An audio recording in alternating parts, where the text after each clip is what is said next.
नमस्कार, स्वागत है आपका। मेरा नाम है विपिन बेबाक। इंडिया गठबंधन में शामिल शिवसेना उद्धव ठाकरे गुट ने बिहार में बदले राजनीतिक समीकरण और नीतीश कुमार के एनडीए में शामिल होने पर जोरदार हमला किया है।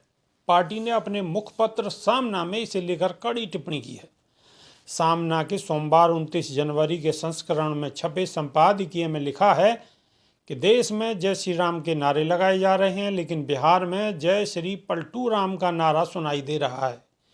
ये पलटू राम इंडिया गठबंधन के कर्ता धर्ता रहे बिहार के मुख्यमंत्री नीतीश कुमार हैं।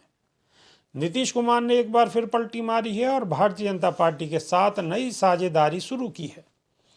कॉलम में आगे कहा गया है कि लालू यादव के राष्ट्रीय जनता दल से तलाक लेकर इस उम्र में फिर से भाजपा के साथ जिंदगी की शुरुआत करना नीतीश कुमार के राजनीतिक जीवन का अंत है।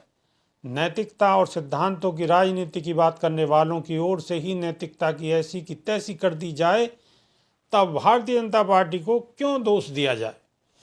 भाजपा के लोग इस समय बाजार में सबसे बड़े खरीदार हैं, लेकिन जब विक्रेता सामान बेचने के लिए तैयार है तो खरीदार और ठेकेदार बोली लगाएंगे ही।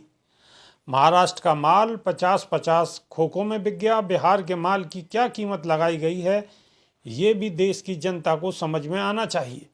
नीतीश कुमार को देश की राजनीति में एक केस स्टडी के तौर पर देखा जाना चाहिए। राजनीति में कोई व्यक्ति कम समय में कितनी बार रंग बदल सकता है, यह शोध का विषय है। जयप्रकाश नारायण के आंदोलन और तानाशाही विरोधी आंदोलन से शुरू हुई नीतीश कुमार की यात्रा मोदी शाह की तानाशाही के आगे घुटने टेकने के चलते मसान में ख़त्म हो गई है। इसके लिए उनके आज तक के कैरियर को श्रद्धांजलि अर्पित करके जनता को आगे बढ़ना चाहिए। नीतीश कुमार ने भाजपा की तानाशाही के खिलाफ लड़ने के लिए इंडिया गठबंधन में सभी विपक्षी दलों को एक साथ लाने की पहल की थी।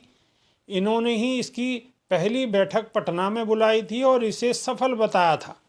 इस बैठक में नीतीश कुमार का भाषण एक राष्ट्रीय चिंतन जैसा था। उन्होंने देश में संकट होने से संबंधित खतरे में होने और केंद्रीय जांच एजेंसियों के दुरुपयोग की बात कही थी। इन्होंने आखिरी सांस तक लड़ते रहने का निश्चय किया था, लेकिन इस निश्चय की धोती अब खुल गई है और नीतीश कुमार ने पलटी मार ली है। अखबार ने इस लेख में भारतीय जनता पार्टी को भी घेरा है। इसमें लिखा है कि बीजेपी के कार्यकाल में राजनीति का स्तर काफ़ी गिर गया है। लोकतंत्र और नैतिकता शब्द हवन में स्वाहा हो गए हैं। सामने के संपादकीय में आगे लिखा है कि इंडिया गठबंधन में नीतीश कुमार का बड़ा कद था। उन्होंने ही इसकी शुरुआत की थी। उनका कहना था कि मोदी शाह की जकड़ में दम घुटते देश को बचाने की जरूरत है, लेकिन इन नीतीश कुमार के शारीरिक एवं मानसिक रूप से विकलांग हो जाने का फायदा आज भाजपा ने उठाया है। ईडी सीबीआई के डर से अच्छे लोगों ने पलटी मारी है। नीतीश कुमार ने पलटी क्यों मारी, ये शोध का विषय है।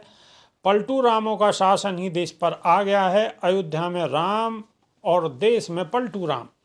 अजित पवार के 70,000 करोड़ के घोटाले का पर्दाफाश खुद प्रधानमंत्री मोदी करते थे और फिर महज 2 दिन में ही उन्हीं अजित पवार को भाजपा के साथ लेकर मुख्यमंत्री बना देते हैं।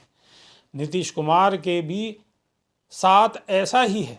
जब प्रधानमंत्री पलटू राम बन गए हों तो अयोध्या के राम क्या करेंगे। पलटू रामों के आगे अयोध्या के राम भी बेबस हो गए हैं।